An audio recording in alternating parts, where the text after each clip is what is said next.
I am Bianca, 30 years old now, looking back at the day that changed everything. My life is stable now, but at 16, my world shattered when my parents chose my sister over me. They packed my belongings in garbage bags the day my older sister Amanda announced her pregnancy.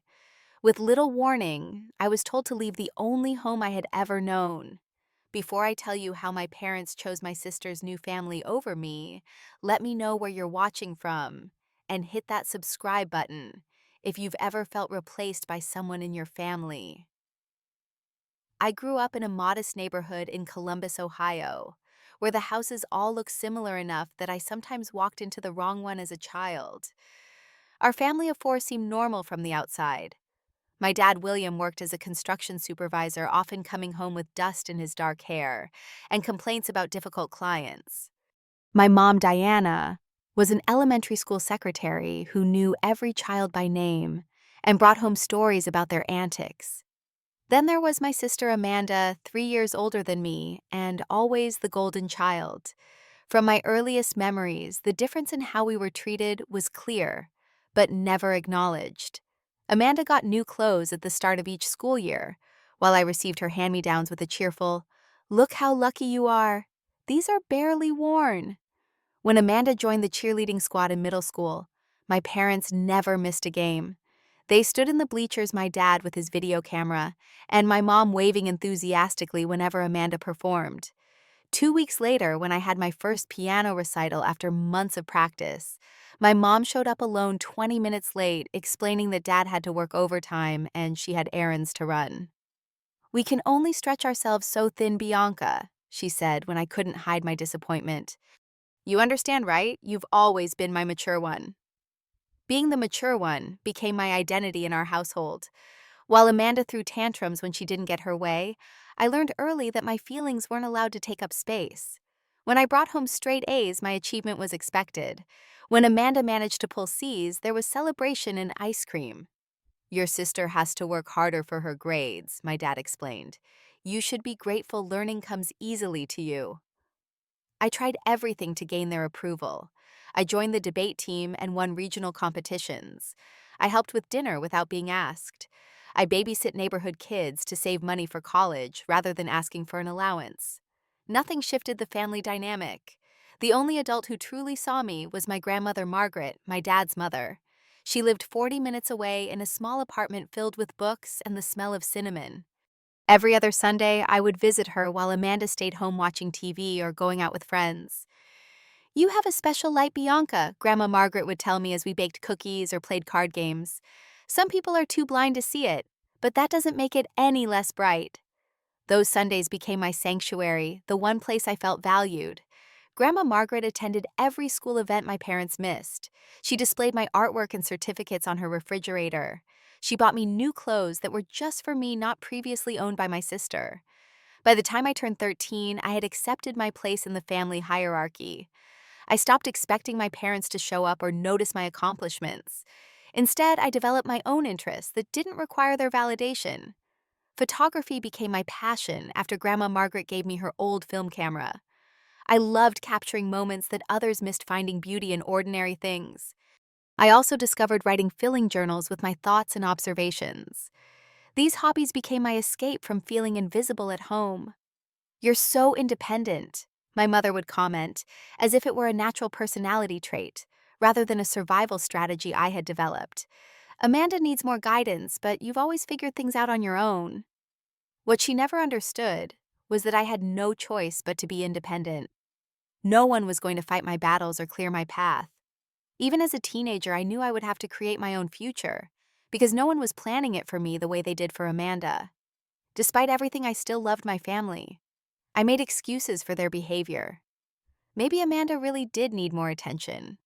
Maybe I was just more self-sufficient by nature. Maybe this was normal in every family with multiple children.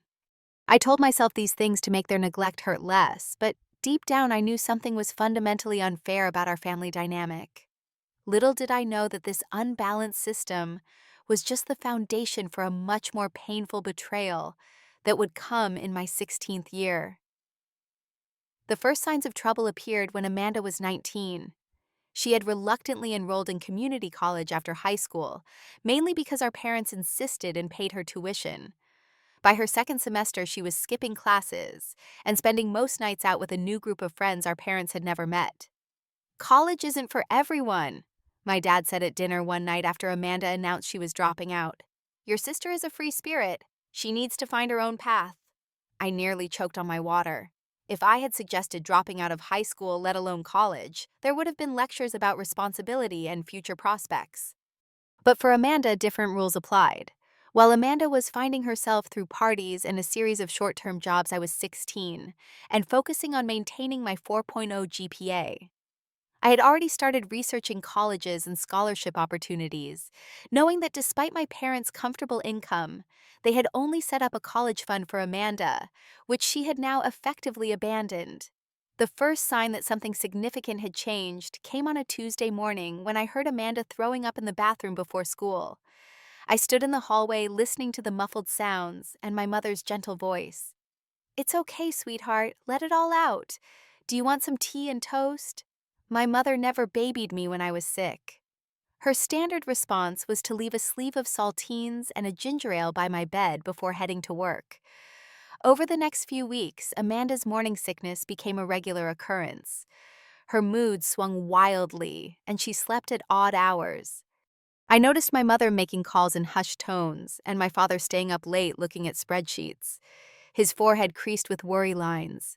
Then came the family dinner that changed everything. My mother had prepared Amanda's favorite meal, lasagna, with extra cheese, and bought sparkling cider instead of our usual tap water.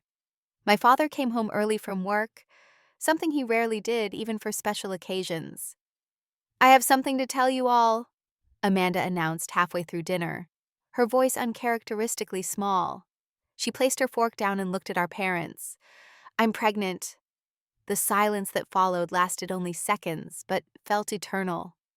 I watched my parents' faces transform from shock to something unexpected. My father recovered first. How far along are you? He asked, his voice steady. About 10 weeks, Amanda replied, tears forming in her eyes. I'm keeping it. Another pause, and then my mother reached across the table to squeeze Amanda's hand. We'll figure this out together. I sat frozen fork suspended midair as my parents began asking questions about prenatal care and due dates. Not once did they express disappointment or concern about Amanda's future. Instead, there was a growing excitement in their voices. We're going to be grandparents, my father said with a smile that reached his eyes. He looked genuinely happy. My mother started making plans immediately. The spare room could be a nursery, but it's full of junk right now. We'll need to clear it out. I remained silent throughout this conversation, processing my complicated emotions. I was concerned for my sister facing parenthood at 19 without a stable job or completed education. But I also felt the familiar sting of resentment as all attention immediately centered on Amanda, her needs, and her future. What about the father I wanted to ask but didn't? No one mentioned him, and Amanda offered no information. In the weeks that followed, our home transformed into Pregnancy Central. Baby books appeared on the coffee table. My mother started knitting tiny hats and booties. My father spent weekends researching the safest cribs and car seats. Then I began noticing strange things. My parents whispering and stopping when I entered a room. My mother eyeing my bedroom with a considering look. My father measuring the walls when he thought I wasn't home. One evening, I overheard them discussing finances in the kitchen. The medical bills will be substantial, my father said, and we'll need to help with the baby's expenses until Amanda can get on her feet. We could convert Bianca's room into the nursery, my mother suggested. It gets better morning light and it's closer to Amanda's room. What about Bianca? My father asked, though his tone suggested this was a minor logistical issue rather than a moral question. Your mother has that spare bedroom she never uses, my mother replied. Bianca could stay there. She's always been close to Margaret anyway. I backed away from the door, heart pounding. They were planning to displace me to make room for Amanda's baby, not asking me, not including me in the discussion, just deciding my future without my input. The next day, I received a warning call from Grandma Margaret. Bianca, sweetheart, she said, her voice tense. Your father called me asking if you could stay with me for a while. He mentioned something about the baby needing space. What did you tell him? I asked, already knowing the answer.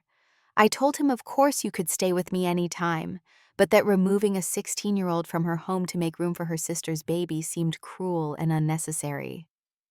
Her voice softened. I want you to know my door is always open to you, but not like this, not as an afterthought. I tried to discuss my concerns with my parents that evening, approaching them carefully as they sat looking at baby furniture online. Mom, Dad, I heard you talking about me moving to Grandma's for the baby, I began. My mother glanced up briefly. We're still figuring things out, Bianca. Nothing's decided yet. But don't you think I should be part of that conversation? I'm 16. This is my home too. My father sighed as if I was being difficult. Family means making sacrifices sometimes. Your sister is in a difficult position. And I'm not, I countered, my voice rising despite my efforts to stay calm. I'm in the middle of high school. I have college applications next year. This is my home. Don't be selfish, Bianca, my mother snapped. This is about a baby, your niece or nephew. Are you really going to make this harder than it needs to be? I retreated to my room, the word selfish echoing in my head. Somehow wanting to keep my bedroom in my own home made me the villain in their story. The tension in our house grew over the next few weeks. Amanda avoided being alone with me, clearly aware of what was happening, but unwilling to advocate on my behalf. My parents began making vague comments about changes coming soon and family adjustments. My sleep became restless, filled with dreams of being forgotten or left behind. My grades began to slip for the first time, and my photography teacher asked if everything was okay at home when I stopped bringing in new work for our portfolio project. Everything's fine. I lied, the words bitter on my tongue. Nothing was fine, and the worst was yet to come.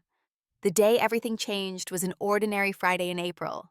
Spring had finally arrived in Ohio, and the trees outside our house were budding with new leaves. I walked home from school looking forward to the weekend, planning to catch up on homework and maybe work on my photography project. When I opened the front door, I knew immediately that something was wrong. In the entryway stood 3 black garbage bags, bulging with contents I couldn't see. Next to them was my suitcase, the one we used for family vacations, and 2 storage bins with lids haphazardly placed on top. Mom, I called out, my voice echoing in the unusually quiet house. Dad. My mother appeared from the kitchen, wiping her hands on a dish towel. Her expression was carefully neutral, but she couldn't quite meet my eyes. Good, you're home, she said briskly. We need to talk. She led me to the living room where my father sat in his recliner, looking uncomfortable but resolved. Amanda was noticeably absent. Have a seat, Bianca, my father said, gesturing to the couch across from him. I remained standing. What's going on? What are those bags by the door? My parents exchanged a glance before my father cleared his throat. We've made a decision about the baby situation. Amanda needs a proper space for the nursery, and your room is the most suitable option. The words I had been dreading for weeks still hit like a physical blow. So you're kicking me out just like that? Don't be dramatic, my mother said. We've arranged for you to stay with Grandma Margaret. She has plenty of room, and you've always been close to her. We've packed your essential items, my father continued, as if they were simply informing me of a minor schedule change. The rest of your things will stay in storage in the basement until we figure out a more permanent solution. The careful planning behind this moment struck me then. They had waited until Friday afternoon, knowing I would have the weekend to adjust before returning to school. They had packed my belongings without my knowledge or input, deciding what was essential and what wasn't. When? I managed to ask, my voice barely audible. Today, my mother replied. Your grandmother is expecting you for dinner. Today? I repeated, the room spinning slightly. You're making me leave today, right now. It's just temporary, my father said, though his eyes told a different story. Amanda and the baby need your room. You're mature and independent. You'll be fine at your grandmother's. And what about what I need? I asked, tears now flowing freely down my face. I'm 16. This is my home. Family has to make sacrifices, my mother said, repeating the phrase that had become her mantra. The baby needs stability. And I don't. I was shouting now, all pretense of maturity gone. You're throwing me away for a baby that isn't even born yet. My father stood up, his patience clearly wearing thin. That's enough, Bianca. This decision is final. Go get any last items you need while I load the car. As if summoned by the raised voices, Amanda appeared in the doorway of the living room, one hand resting on her slightly swollen belly. She looked at me with an expression that might have been guilt, but she remained silent, complicit in my exile. Did you know about this? I asked her directly. Did you know they were kicking me out today? She looked down at the carpet. They said it would be better for everyone this way. Better for everyone or better for you? I demanded, but she had already retreated back to her room, unwilling to witness the fallout of a decision that benefited her at my expense. My father brushed past me to begin loading my bagged possessions into the car. My mother busied herself in the kitchen, avoiding the scene entirely. I stood alone in the living room trying to process that this was really happening. In a daze, I walked to my bedroom one last time. The space that had been my sanctuary for years already looked different. My desk had been pushed to one side, and my bookshelf was half empty, the contents presumably in one of the garbage bags by the door. The bulletin board where I kept my photography and memories was bare, the pins scattered on the desk below. I opened my closet to find it mostly empty except for winter clothes and formal dresses I rarely wore. My parents had decided these weren't essential. I grabbed my journal from its hiding place between the mattress and box spring, relieved they hadn't found this most private possession. My father appeared in the doorway. Car's loaded, time to go. The drive to Grandma Margaret's apartment was silent and tense. My father kept his eyes fixed on the road, making no attempt at conversation. I stared out the window, watching my neighborhood disappear behind us, wondering if and when I would return. When we arrived, Grandma Margaret was waiting at the door of her apartment building. One look at my tear-stained face and the garbage bags my father was unloading told her everything she needed to know. "William," she said to my father, her voice colder than I had ever heard it. "I agreed to help Bianca because she needs someone in her corner. But I want you to know that what you and Diana are doing is wrong. She's your daughter, not some inconvenience to be discarded when something more important comes along." My father had the decency to look ashamed, but he offered no defense or apology. He set down the last bag, gave me an awkward pat on the shoulder, and left without saying goodbye. Grandma Margaret put her arm around me as we watched his car drive away. "I'm so sorry, sweetheart," she whispered. "You deserved better than this." That night in the unfamiliar spare bedroom of my grandmother's apartment, I cried until there were no tears left. My phone buzzed with text messages from my mother, not asking how I was feeling, but reminding me about items I had forgotten, and school paperwork that needed updating with my new address. The following week passed in a blur.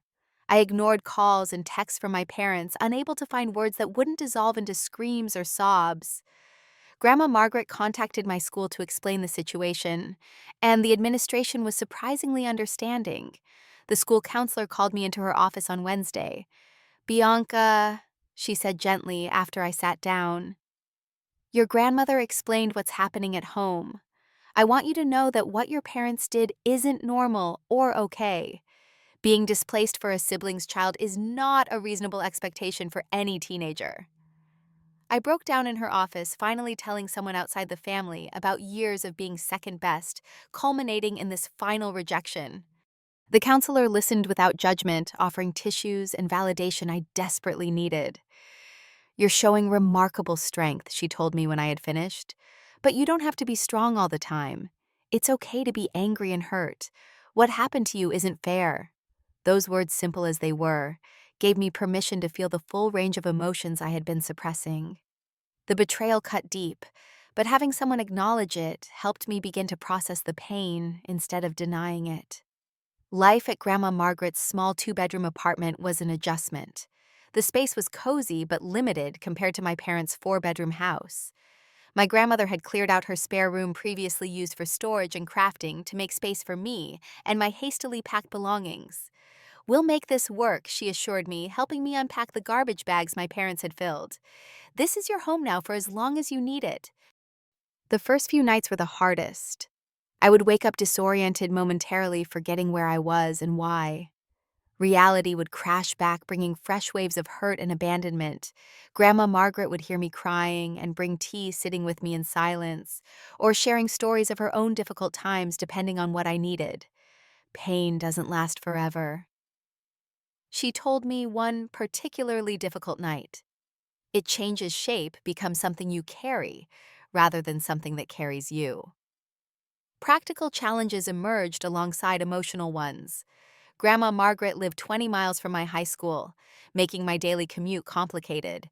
She didn't drive anymore due to her eyesight, so I learned to navigate the public bus system, waking up 90 minutes earlier each day to make it to school on time. The distance also affected my social life. Friends who had been fixtures in my daily routine gradually drifted away, finding it too complicated to include me in after-school activities or weekend plans. A few tried at first, but the logistical challenges eventually wore down even the most well-intentioned friendships. People are reaching out on social media asking where I've been, I told Grandma Margaret one evening as I scrolled through messages. I don't know what to tell them. My parents kicked me out because my sister got pregnant sounds so dramatic. The truth often does, she replied, knitting needles clicking steadily in her hands. But hiding it only protects the people who hurt you. I took her advice and started being honest about my situation. Most responses were awkward sympathy or uncomfortable silence. But one classmate, Jackie, reached out in a different way. "My parents kicked me out last year because they didn't approve of my girlfriend," she confided during lunch. "I'm living with my aunt now. It sucks, but it gets easier." Jackie became my first friend in this new reality. She understood the complex emotions of family rejection without needing lengthy explanations. We started meeting at a coffee shop halfway between our new homes, creating our own rituals and safe spaces. As weeks turned into months, I struggled with depression and abandonment issues that manifested in unexpected ways. I became anxious about being late for anything, fearing further rejection. I apologized excessively for minor inconveniences, worried about being a burden to my grandmother. I checked my phone constantly for messages from my parents that rarely came. The pain took on new dimensions when I saw Instagram posts from Amanda's baby shower held in what had clearly once been my bedroom. The walls were now pale yellow instead of the blue I had chosen years ago. My desk was gone, replaced by a white crib with a mobile hanging above it. All traces of my existence had been erased, replaced by ruffled curtains and stuffed animals. I showed the photos to Grandma Margaret, my hands shaking. They didn't even wait for the paint to dry before celebrating in my room.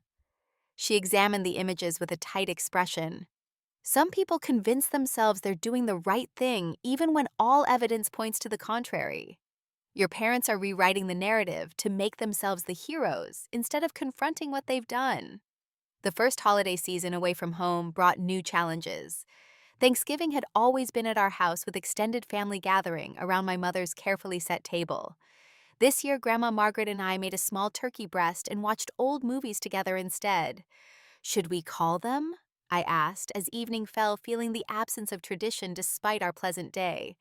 "Do you want to?" she asked, leaving the decision entirely to me. I didn't. My phone had remained silent all day except for a generic Happy Thanksgiving text from my mother sent to both me and Amanda in a group message as if nothing had changed. Christmas brought a small box of presents dropped off by my father while I was out. The gifts were impersonal store-wrapped items that showed little thought: a generic sweater in a size too large a gift card to a chain restaurant, and a pair of gloves identical to ones I'd received the previous year. No card, no note, no acknowledgement of our fractured relationship. Meanwhile, Amanda sent occasional apologetic texts that never actually contained the words, "I'm sorry," or acknowledged her role in what happened. "Mom and Dad are converting the basement into a bedroom for when you visit," she wrote once, as if my exile had been a mutual decision or temporary arrangement rather than a forced eviction. I didn't respond. There was nothing to say that wouldn't deepen the divide. Grandma Margaret, seeing my struggle, suggested therapy. "You're carrying a heavy load for someone so young," she said. Professional help isn't admitting defeat, it's giving yourself tools for the journey. She found a therapist who worked with teenagers and offered sliding scale payments. Dr. Lena became another anchor in my new life, helping me process my feelings without dismissing or minimizing them. What your parents did was a form of emotional abandonment, Dr. Lena explained during one session. Your feelings of betrayal and grief are valid responses to real loss. With her guidance, I began developing coping mechanisms and rebuilding my self-esteem. I started a journal documenting positive moments each day, no matter how small. I practiced setting boundaries in less threatening relationships before attempting them with my family. I learned to recognize and challenge negative thought patterns that told me I was unlovable or unworthy. Practically, life moved forward too. I found a weekend job at a local bookstore using the income to save for college and contribute to household expenses, despite Grandma Margaret's insistence that it wasn't necessary. You need to focus on school, she argued when I gave her my first contribution to groceries. I need to feel like I'm not a burden, I countered. Please let me help. She understood this wasn't just about money, but about agency and independence. Together, we established a system where I covered specific expenses, rather than giving her cash she might not use. I bought groceries once a week and paid the internet bill. The arrangement gave me dignity and practice managing finances. Over time, Grandma Margaret's small apartment transformed from emergency shelter to genuine home. We established routines and traditions. Sunday morning pancakes, Thursday night board games, movie marathons on rainy weekends. She taught me to cook family recipes and basic home repairs my parents had never bothered to show me. Your mother babied Amanda but neglected to teach either of you practical skills, she observed as she showed me how to change a faucet washer. Independence isn't just about emotional resilience, it's also knowing how to function in the world. These lessons became the silver lining of my situation. In being cast out, I was receiving an education in self-sufficiency that would serve me long after the pain had dulled. 6 months after moving in with Grandma Margaret, I realized something important. I no longer cried myself to sleep. The sharp edges of betrayal had begun to smooth, not because the injury was less significant, but because I was growing stronger around the wound. 7 months after I moved in with Grandma Margaret, Amanda gave birth to a baby boy. My parents called with the news, their voices bubbling with excitement as they described their 7-pound, 2-ounce grandson. They invited me to the hospital to meet my nephew, as if this were a normal family milestone untainted by what had come before. After discussing it with Grandma Margaret and my therapist, I decided to go. Not for my parents or even for Amanda, but for myself and for the innocent child who had unwittingly been the catalyst for my displacement. The hospital visit was as tense as I had anticipated. I found my family in a private room decorated with blue balloons and stuffed animals. Amanda sat propped up in bed holding a tiny bundle wrapped in a blue blanket. My parents hovered nearby taking photos and adjusting the baby's hat. Bianca, my mother spotted me first, her smile too bright, too forced. Come meet little Noah. I approached the bed cautiously, looking at the sleeping infant in my sister's arms. He was perfect, as all newborns are, with a button nose and rosebud lips. A surge of complicated emotions washed over me. Resentment tangled with unexpected tenderness for this blameless new person. Do you want to hold him? Amanda asked, her voice uncharacteristically tentative. I nodded, accepting the warm weight of my nephew. As I looked down at his peaceful face, I realized he would never know the family dynamics that had been disrupted for his arrival. To him, the yellow nursery had always been his space, not the room taken from his aunt. He's beautiful, I said truthfully, handing him back after a few minutes. My father cleared his throat. So, how have you been? Your grandmother says you got a job. The casualness of the question, after months of minimal contact, ignited something in me. The therapy sessions, the late-night talks with Grandma Margaret, and the painful process of rebuilding my life had given me clarity I lacked during our last encounter. Yes, I work at Riverside Books now, I replied, keeping my voice steady. I needed income for college since I'm on my own. My mother flinched slightly. You're not on your own. You're with your grandmother. By your choice, not mine, I reminded her. You packed my things in garbage bags and sent me away with a few hours' notice. Bianca, this isn't the time, my father warned, glancing at Amanda and the baby. When is the time? I asked, surprising myself with my calmness. We haven't had a real conversation in 7 months. You haven't asked how I'm doing or if I'm okay. You haven't acknowledged what you did. We did what we had to do for the family. My mother insisted, the familiar justification sounding hollow in the antiseptic hospital room. I was family too, I said simply. But you treated me like an inconvenience. My father's face darkened with defensive anger. You're being dramatic. Teenagers move in with relatives all the time. We made a practical decision based on space and resources. You made a decision that told me exactly where I ranked in your priorities. I corrected him. And it wasn't even in the top 3. My mother began crying, making the moment about her pain rather than mine. How can you be so cruel? We just had a baby in the family.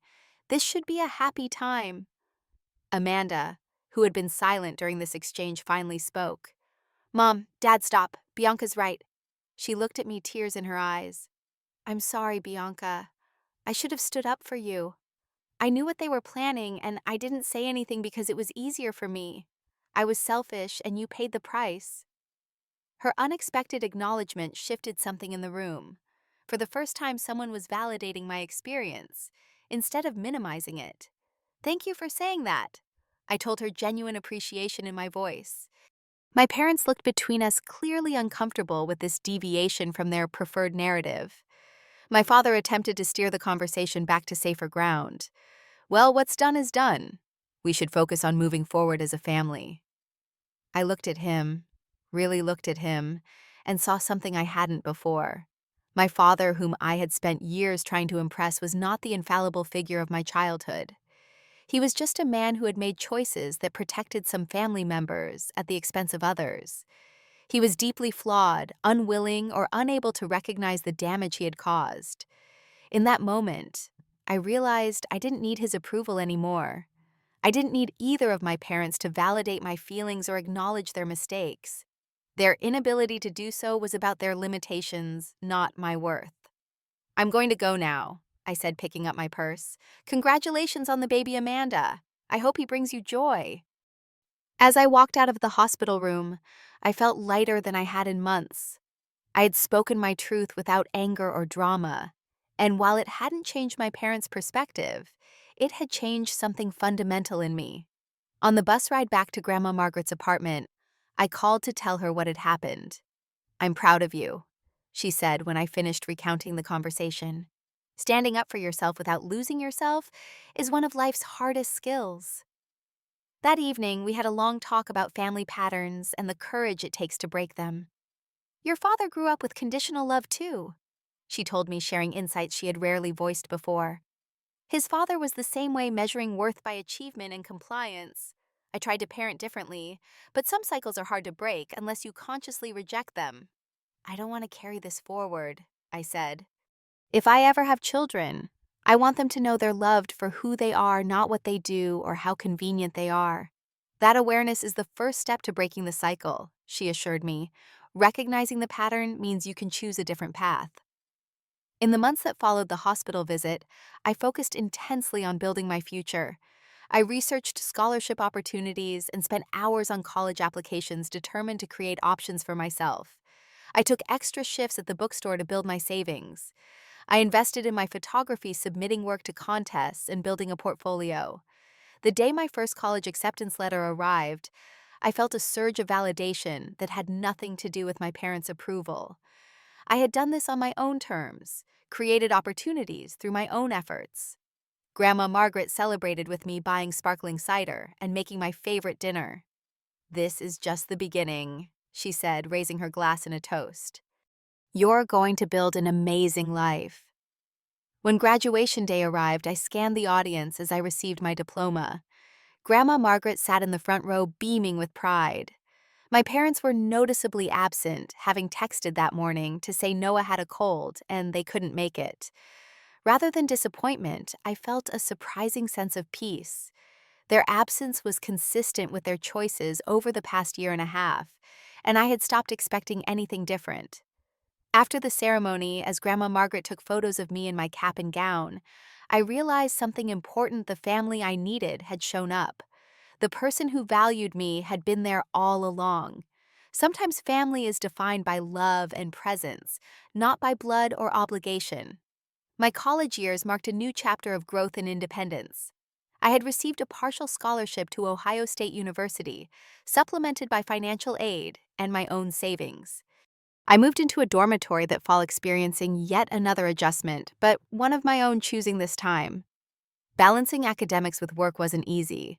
I took morning classes to accommodate my job at a campus coffee shop, often studying late into the night to maintain my GPA.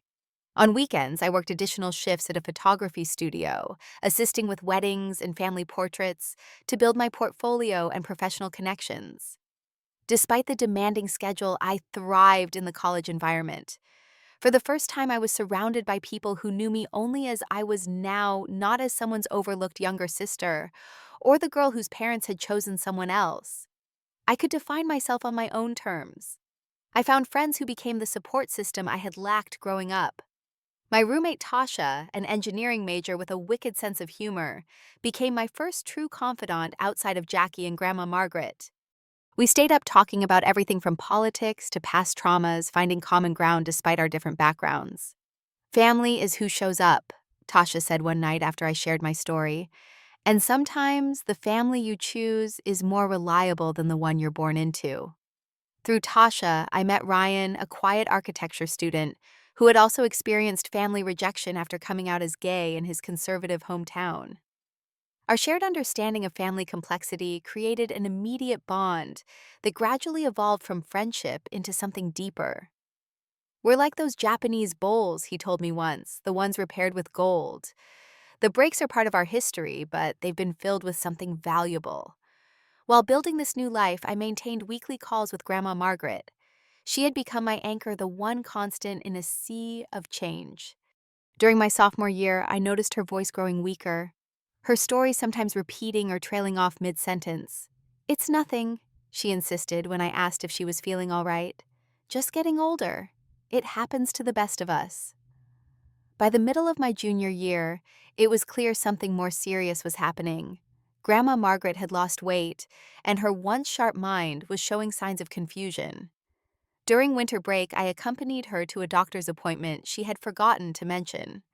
The diagnosis was stage 4 pancreatic cancer already spread to her liver. The prognosis was measured in months, not years. "I don't want you derailing your education," she said firmly when we returned to her apartment. "You've worked too hard to get where you are. I'm not leaving you to face this alone," I countered, equally determined. We compromised. I arranged to complete my courses online for the spring semester, moving back into the apartment that had been my refuge during the darkest period of my life. The university was understanding, and my professors accommodated my need for remote learning. The roles reversed as Grandma Margaret's condition deteriorated.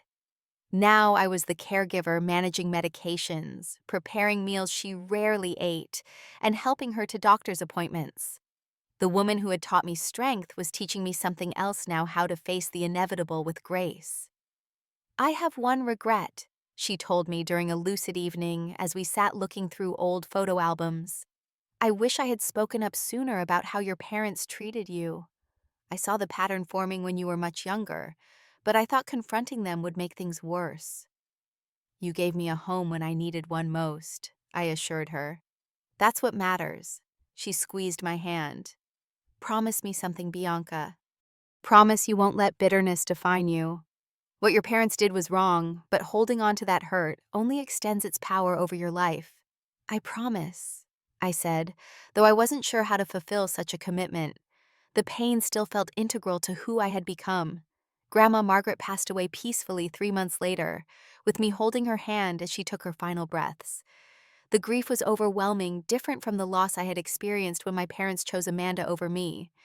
This was a clean sorrow, unmarred by betrayal or confusion. I had lost someone who truly loved me, whose absence left a genuine void. The funeral was small but meaningful. My parents and Amanda attended standing awkwardly at the back of the chapel, with 2-year-old Noah squirming in his formal clothes. They offered conventional condolences, seemingly unaware of the profound relationship Grandma Margaret and I had developed, or how central she had been to my survival after they had cast me aside. After the service, my father approached me with an envelope. Mom's lawyer contacted us about her will. He said, his expression unreadable. She left the apartment and most of her assets to you. I accepted the envelope without comment. Later, alone in what had been our shared home, I opened it to find that Grandma Margaret had indeed left me everything she owned. The apartment, though modest, was fully paid for. There was a small investment account and insurance policy that combined provided enough for me to complete college without financial strain. Her final gift was freedom from the financial insecurity that had shadowed me since leaving home.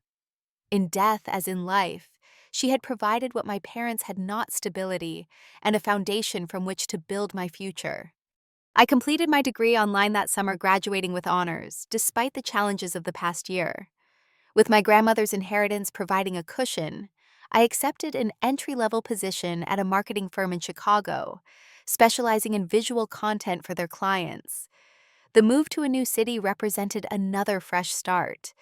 I found an affordable apartment in a diverse neighborhood decorated with framed samples of my photography and furniture, chosen specifically for my taste and needs. For the first time, I was creating a space that was entirely mine, designed around my preferences, rather than adapted from someone else's leftovers. My relationship with Ryan had deepened during Grandma Margaret's illness. He had driven to Ohio multiple weekends to support me, proving himself to be the kind of partner who showed up when it mattered most. After my move to Chicago, he followed finding a position with an architectural firm specializing in sustainable design. "We're good together," he said simply, when proposing we look for an apartment to share after his lease ended. "We both know what it means to start over and build something solid." My career progressed steadily as I built a reputation for creativity and reliability. The skills I had developed out of necessity managing my own life at 16 served me well in the professional world. I was organized, self-motivated, and accustomed to solving problems independently. Contact with my parents remained minimal and superficial. Occasional text messages on birthdays and holidays. Brief, awkward phone calls that never addressed the past. They seemed to operate on the assumption that enough time had passed to smooth over what had happened, without ever acknowledging or apologizing for their actions. Amanda made more genuine efforts to reconnect, especially after her divorce from Noah's father, when her son was 3. Suddenly experiencing single parenthood with limited support, she gained new perspective on the challenges I had faced.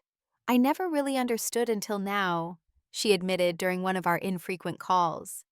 "Being on your own is harder than I ever imagined." I felt sympathy for her situation, but maintained careful boundaries. Our relationship was cordial, but not close, connected by shared history, but limited by unresolved hurts. As the years passed, I built the life I wanted on my own terms. I established healthy relationships, advanced in my career, and created a home that was truly mine.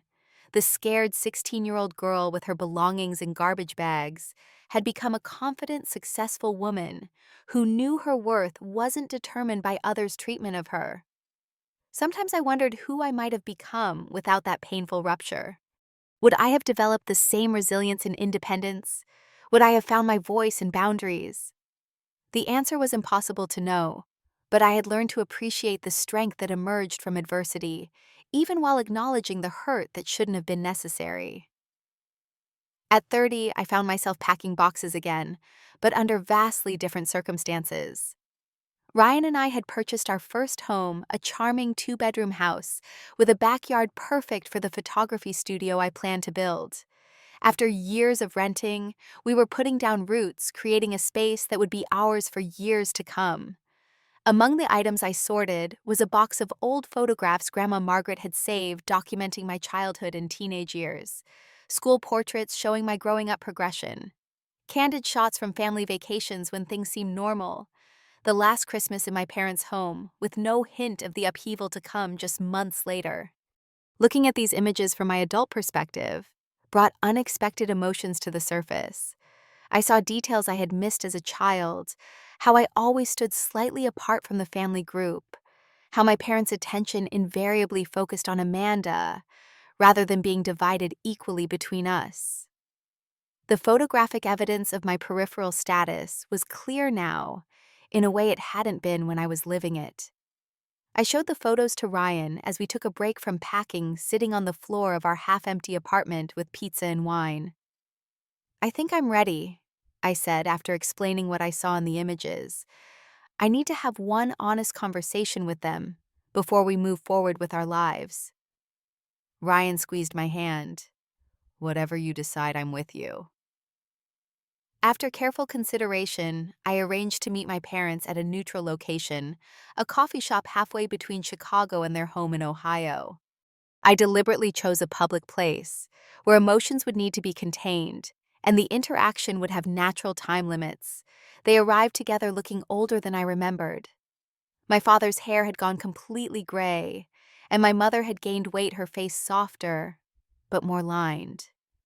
They greeted me with the awkward enthusiasm of distant relatives, clearly uncertain about the purpose of this unusual meeting. After brief small talk about the weather and their drive, I steered the conversation to its intended purpose. "I wanted to talk to you about what happened when I was 16. I began, my voice steady despite my racing heart. "It's been 14 years, and we've never really addressed it." My father shifted uncomfortably. "Bianca, that was a difficult time for everyone. We did the best we could with the situation." "Did you?" I asked simply.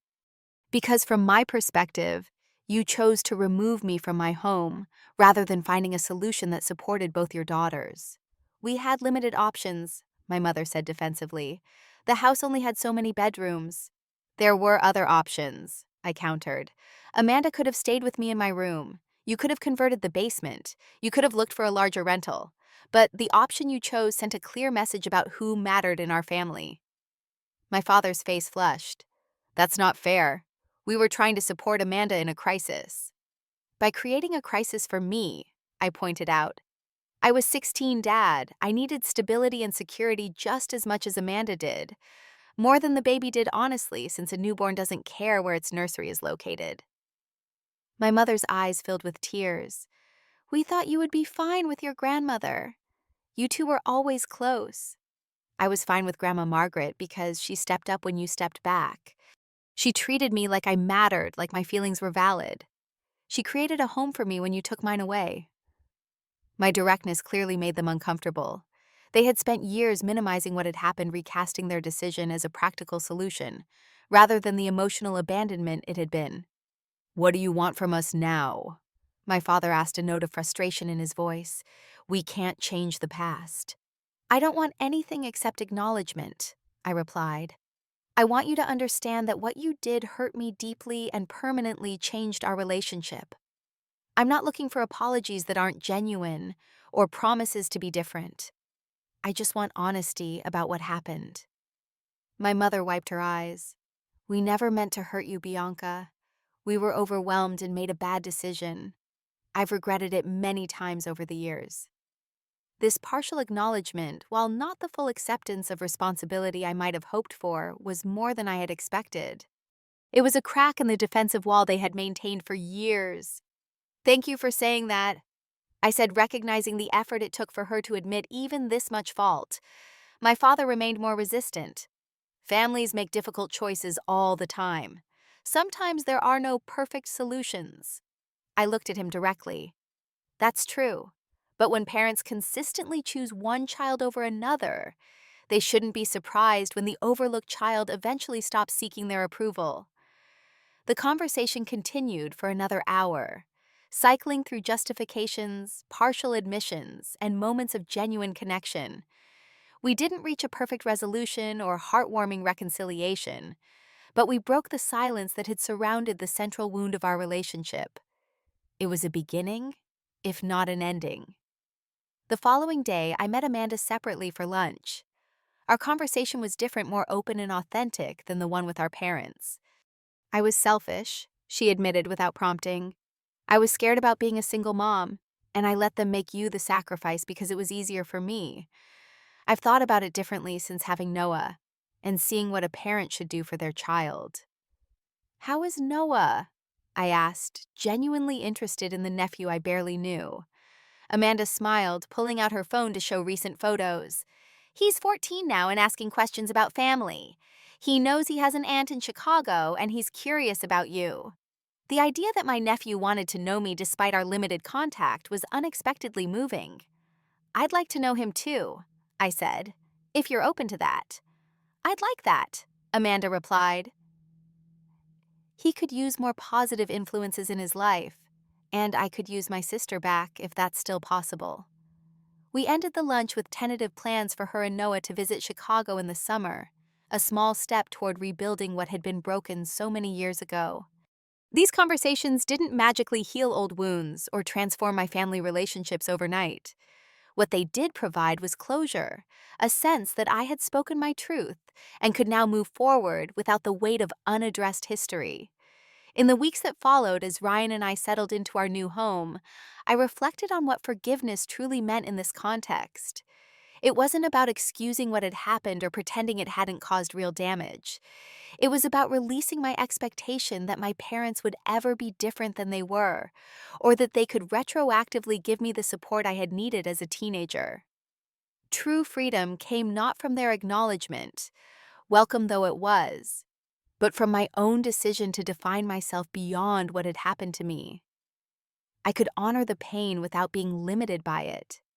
I could recognize the impact of their choices while refusing to let those choices determine my future happiness. Our housewarming party was attended by the family. We had chosen close friends, colleagues who had become friends, Tasha and her husband Ryan's brother and his partner. We also invited Amanda and Noah, who drove from Ohio for the weekend, bringing a homemade cake and genuine enthusiasm for this milestone in our lives. Noah, a thoughtful teenager with his mother's eyes and a quiet intelligence, asked about the photographs displayed in our living room. "Is that your grandmother?" he asked, pointing to a framed portrait of Grandma Margaret. "Yes," I told him, glad for the opportunity to share her memory. "She was the person who taught me what unconditional love looks like." "Mom says she was really brave and kind," Noah said. "I wish I could have known her." "Me too," I replied. "But I can tell you stories about her anytime you want to hear them." Was later that evening, as our guests mingled in the backyard under string lights, Ryan found me observing the scene from the kitchen window. "Happy?" he asked, wrapping his arms around me from behind. "Yes," I answered truthfully. I never imagined having this much peace when I was 16, and everything fell apart. "You built something beautiful from the broken pieces," he said. "That takes a special kind of strength." Looking at the life I had created, I knew he was right. The painful parts of my story had shaped me, but didn't define me.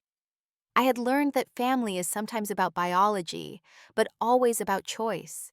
That home is where you are valued and seen, and that even the deepest wounds can become sources of wisdom when given enough time and care. My journey from the teenager with her belongings in garbage bags to the woman hosting gatherings in her own home was not a straight line. It contained detours through grief and anger, periods of uncertainty and fear. But it also included moments of profound connection, unexpected joy, and the discovery of resilience I might never have known I possessed. Have you ever had to rebuild your life after someone you trusted let you down? I would love to hear your stories of resilience in the comments below. Remember that your worth isn't determined by how others treat you, but by the strength you find within yourself. If this story resonated with you, please like, subscribe, and share it with someone who might need to hear that pain doesn't have the final word. Thank you for listening, and remember, sometimes the family you choose is the one that truly sees you.